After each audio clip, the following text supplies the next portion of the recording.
성경의 누가복음 10장 말씀입니다. 누가복음 10장 30절부터 37절까지 말씀을 보십니다. 말씀 같이 읽습니다. 예수께서 대답하여 이르시되 어떤 사람이 예루살렘에서 여리고로 내려가다가 강도를 만나매 강도들이 그 옷을 벗기고 때려 거의 죽은 것을 버리고 갔더라. 마침 한 제사장이 그 길로 내려가다가 그를 보고 피하여 지나가고 또 이와 같이 한 레위인도 그곳에 이르러 그를 보고 피하여 지나가되 어떤 사마리아 사람은 여행하는 중 거기 이르러 그를 보고 불쌍히 여겨 가까이 가서 기름과 포도주를 그 상처에 붓고 싸매고 자기 짐승에 태워 주막으로 데리고 가서 돌보아 주니라. 그 이튿날 그가 주막 주인에게 데나리온 2를 내어주며 이르되 이 사람을 돌보아 주라. 비용이 더 들면 내가 돌아올 때에 갚으리라 하였으니 내 생각에는 이 세 사람 중에 누가 강도 만난 자의 이웃이 되겠느냐. 이르되 자비를 베푼 자니이다. 예수께서 이르시되 가서 너도 이와 같이 하라 하시니라. 아멘. 코로나19 팬데믹 한복판에서 조심스럽게 위드 코로나로 전환하고 있는 이때에 우리는 인류의 구세주이신 예수 그리스도의 탄생과 또 재림을 기다리는 대림절 첫 번째 주일을 맞이했습니다. 생명과 구원과 평화의 주님께서 우리의 삶과 또 마음에 강림하시기를 사모하고 기다리는 우리 한 사랑이 되었으면 좋겠습니다.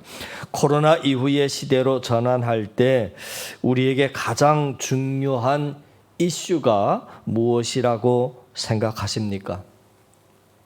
504년 전 16세기 종교개혁시대 개혁자들이 기치를 들었던 최대 이슈가 있었습니다. 그 이슈는 교회의 주권이 종교 권력을 가진 교황이나 대주교나 사제들에게 있지 않고 예수 그리스도의 말씀에 있다 하는 새로운 발견이었습니다. 놀라운 것은 코로나19 팬데믹 이전까지만 해도 거의 알려지지 않은 역사적인 팩트 한 가지가 있습니다. 우리가 관심거리가 되지 못했던 그 16세기의 종교개혁 당시 독일 비텐베르크에는 패스트, 다시 말해서 흑사병이 창궐했었다 하는 팩트입니다.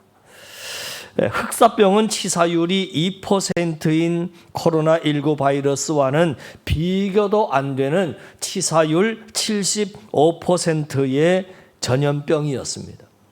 흑사병 한복판에서 마틴 루터가 그리고 루이스 쯔빙글리가 종교개혁의 기치를 들었다 하는 역사적인 팩트가 참 놀랍지 않습니까? 1세기에 예수님 시대에 유대 종교 지도자들은 나사렛 예수의 등장과 함께 전혀 예상치 않은 모습으로 임한 하나님 나라의 도래의 앞에서 큰 위기에 빠졌습니다. 자연히 천국 복음을 전파하고 그 복음을 가르치고 모든 약한 자들, 모든 병든 자를 고쳐주시는 나사렛 예수와 의도적으로 사사건건 저들은 충돌했습니다. 그럴 수밖에 없는 결정적인 이유가 있었습니다. 그게 뭐냐면 그들의 입장에서 볼 때 랍비라고 불리던 예수는 정통파의 랍비가 아니었기 때문입니다. 인정할 수 없는 랍비였습니다. 그런데도 그의 가르침에는 권위가 있었습니다. 유대인의 랍비인 서기관들의 가르침과는 질적인 차원이 달랐습니다. 정통파 랍비가 아니다 보니까 기회만 있으면 저들은 예수를 시험대에 올려놓고 흔들려고 했습니다. 오늘 비유의 사건도 어떤 율법 교사, 다시 말해서 율법의 전문가, 성경 전문가가 예수님을 시험하기 위해서 작심을 하고 질문을 던졌을 때 주님이 주신 비유의 말씀입니다. 비유의 시작이 이렇게 시작이 됐습니다. 어떤 율법 교사가 일어나 그랬는데, 여기서 일어났다라고 하는 행위는 가르치는 선생의 위치에 선다, 그런 의미를 갖습니다. 그가 일어나서 예수님을 시험하려고 질문을 했습니다. 그 질문의 내용을 보면, 선생님, 내가 무엇을 하여야 영생을 얻을 수 있겠습니까? 그랬습니다. 그의 마음을 간파하신 예수님은 즉답하지 않으시고 대신 그의 견해를 되물으셨습니다. 율법에 무엇이라 기록되었으며 네가 어떻게 읽느냐 하셨습니다. 그는 예수님이 물으셨던 그 율법서와 선지서의 강령을 너무나도 잘 아는 전문가이기 때문에 자신의 지식을 자랑 삼아 이렇게 대답을 합니다. 27절에 내 마음을 다하며 내 목숨을 다하며 힘을 다하며 뜻을 다하여 주 너희 하나님을 사랑하라 했습니다. 또 내 이웃을 내 자신같이 사랑하라 하였습니다 하고 대답을 합니다. 여러분 가지고 계신 성경의 난하주 각주를 보시면 그는 신명기서 6장 5절의 말씀, 그리고 레위기서 19장 18절의 말씀을 인용하여서 앞에 말씀드린 것과 같이 그렇게 대답을 한 것입니다. 이에 예수님이 네 대답이 옳다, 이를 행하라, 그러면 살리라 하셨습니다. 율법교사는 예수님의 기습적인 반문에 일격을 당하면서 자신의 의도가 실패로 돌아가 버렸습니다. 율법사들이 누굽니까? 자신은 의롭다고 여기는 영적인 교만으로 똘똘 뭉친 그런 사람들 아닙니까? 이 율법사도 자기가 의롭다라고 하는 것을 보여주려는 심보로 재차 예수님께 이런 질문을 합니다. 그러면 내 이웃이 누구입니까? 하고 물었습니다. 무슨 얘기입니까? 하나님을 사랑하라 하는 의미는 제가 잘 압니다. 내 이웃을 내 몸같이 사랑하라 하였을 때 내 이웃이 누구인지를 몰라서 어려운 문제입니다 하는 그런 의도입니다.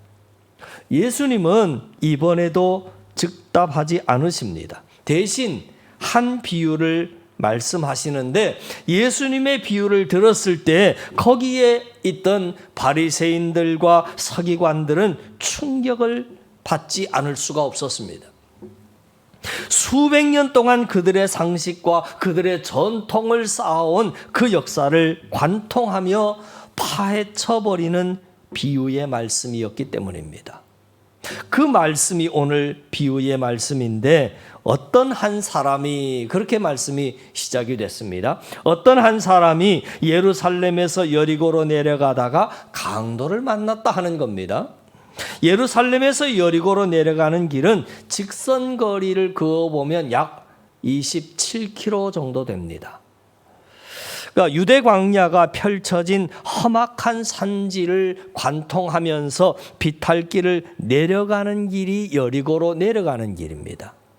그러니까 예루살렘은 높은 지대에 있다는 거지요. 여리고는 낮은 지대에 있습니다. 예루살렘으로 올라왔다가 여리고로 내려가던 이 사람이 이야기의 흐름상 누군가, 흐름상으로 보았을 때 이는 분명히 유대인임이 틀림이 없습니다. 또 예루살렘과 여리고를 오가며 무역하는 사람으로 보여집니다. 왜냐하면 강도 떼를 만났다 하는 것과 타고 가는 짐승이나 소지한 돈이나 물품과 입은 옷까지 다 빼앗겼다라고 하는 것을 보면 가난한 사람 같아 보이지는 않습니다. 강도 떼들이 그 사람의 주위를 포위한 채 입고 있던 옷도 빼앗고 후환을 없애려고 거반 죽도록 때렸습니다. 그런 뒤에 그를 버려둔 채 가버렸습니다. 거반 죽게 된 이 유대인에게는 골든 타임이 급박하게 흐르고 있습니다. 한시가 위급합니다. 때마침 예루살렘 성전에서 자기의 직무를 마친 한 제사장이 여리고로 내려가고 있었습니다. 당시에 많은 제사장들이 여리고에 살고 있었기 때문입니다. 자신의 순서 반차가 되었을 때에만 예루살렘에 올라와서 일을 하고 그리고 일을 마치면 다시 여리고로 내려갔습니다. 자기의 직무를 다 마치고 집으로 내려가던 길에 제사장은 강도 떼를 만난 사람을 목격했습니다. 의식이 없어서 이 사람이 죽었는지 살았는지 모를 정도였습니다. 만일 죽은 상태에서 그의 시체를 만지기라도 한다면 그는 정결법상 부정한 사람이 되고 맙니다. 그러면 다시 예루살렘으로 올라가서 7일 동안 정결의식의 절차를 치러야 합니다. 그러면 그 기간 동안은 자신뿐만이 아니라 가족들과 자신의 종들까지도 제사장이 받을 희생제물의 11조를 먹을 수가 없습니다. 더구나 강도를 만난 이 사람이 이스라엘 사람이 아니고 혹시 이집트인이나 헬라인인지 시리아인인지 페니키아인인지 그런 이방인이라고 한다면 딱히 그 사람에 대한 책임도 없는 문제입니다. 그 사람을 만지다가 혹여 죽기라도 한다면 제사장은 입고 있던 제사장복을 찢어버려야 했습니다.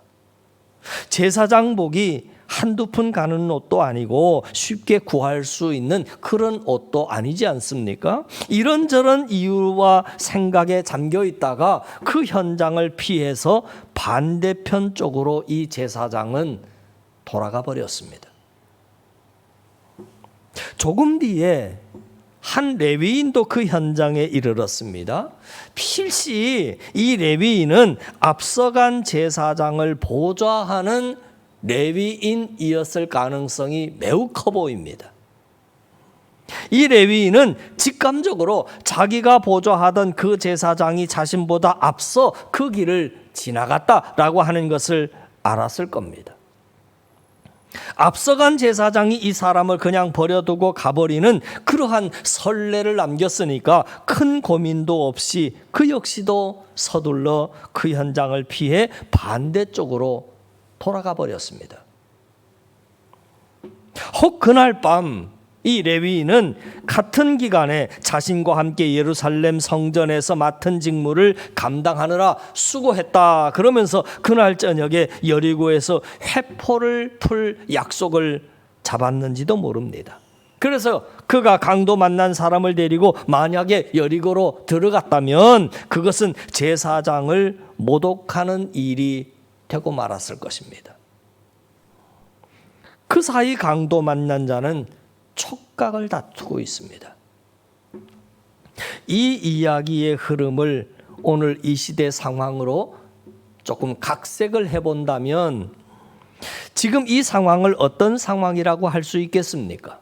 강도 만난 사람이 버려진 사건 현장에 첫 번째로 온 사람이 누구이겠습니까? 오늘 이 시대로 말한다면 저를 포함한 목사라고 할 수 있지 않겠습니까?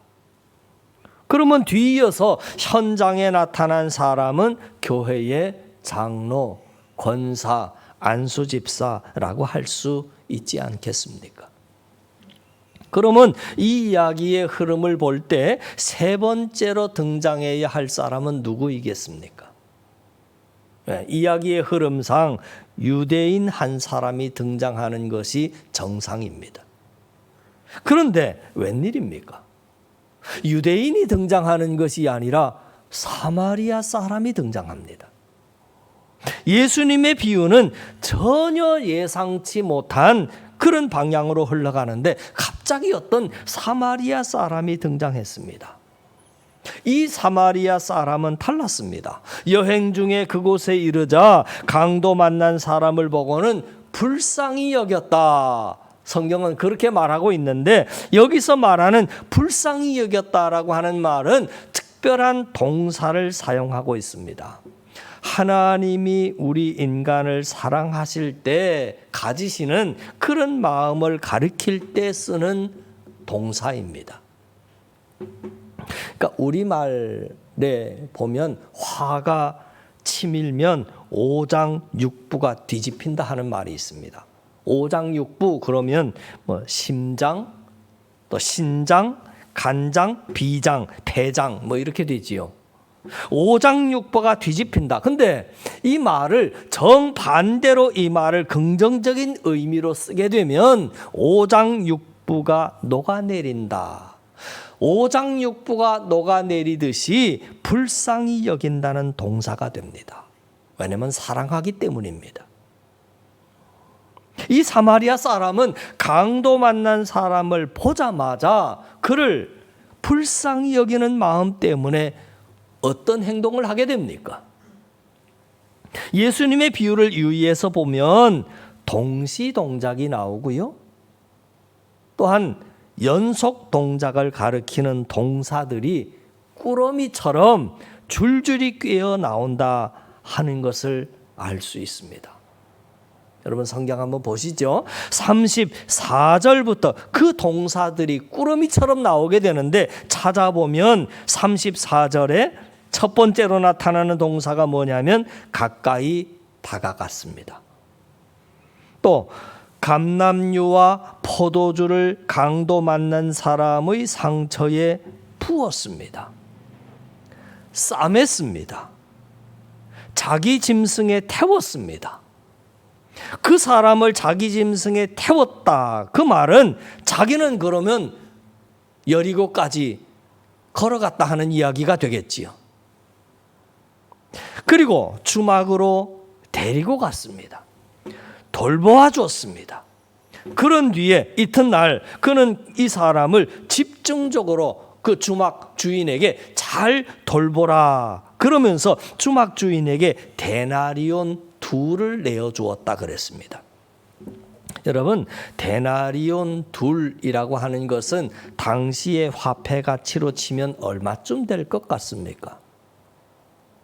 3끼 식사를 포함한 당시의 하루의 숙박비가 2분의 1 아사리온이었다 그럽니다. 2분의 1 아사리온. 그러면 이 아사리온을 데나리온으로 환산을 하면 32분의 1이 이제 해당이 되는 거지요. 그러면 2 데나리온은 2달치, 그러니까 숙박을 하고 식사를 하고 다 포함이 되어 있는 2달치의 숙박비가 되는 겁니다.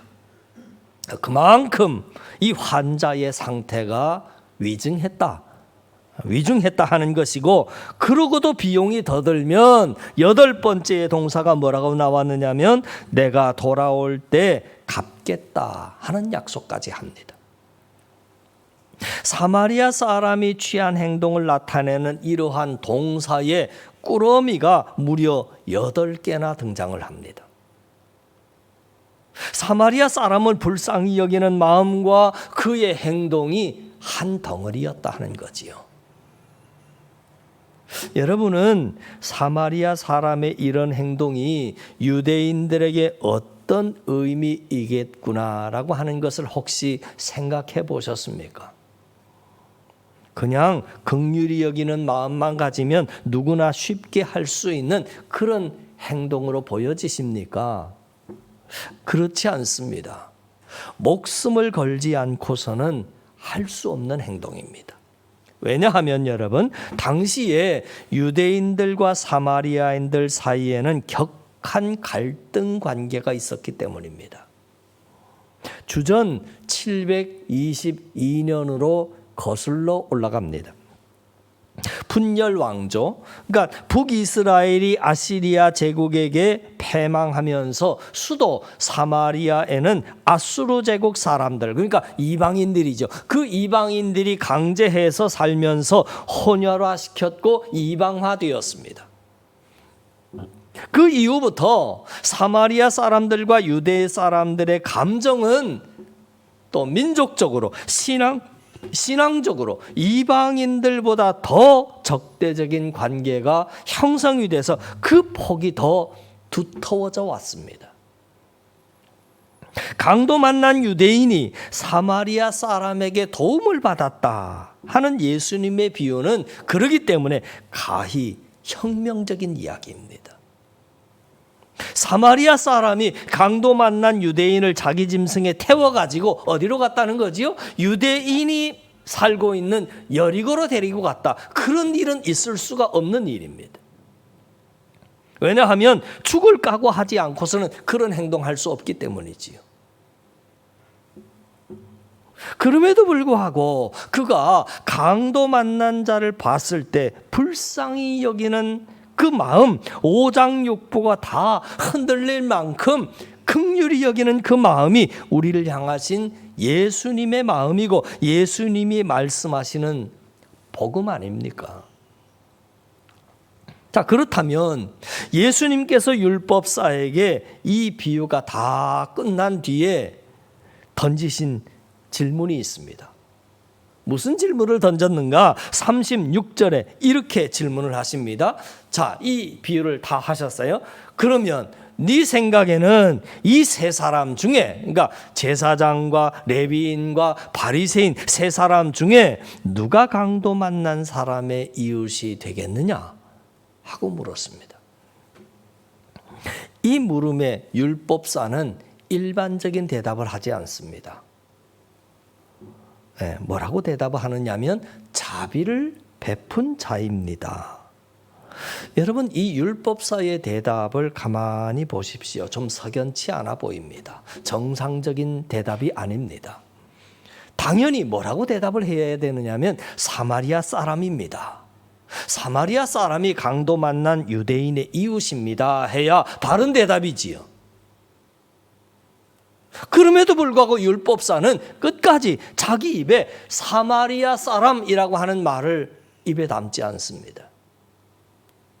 이 율법사는 자기를 의롭게 보이려고 예수님께 던진 질문, 그 질문이 선생님은 도대체 내 이웃이 누구라고 생각하십니까?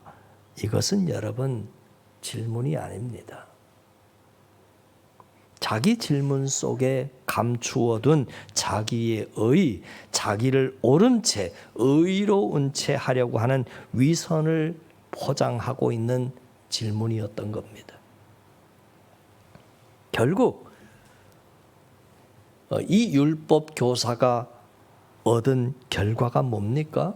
이 율법사는 자기의 의도와는 정반대로 예수님의 비유에 의하면 그는 결코 의로운 자가 아니었습니다.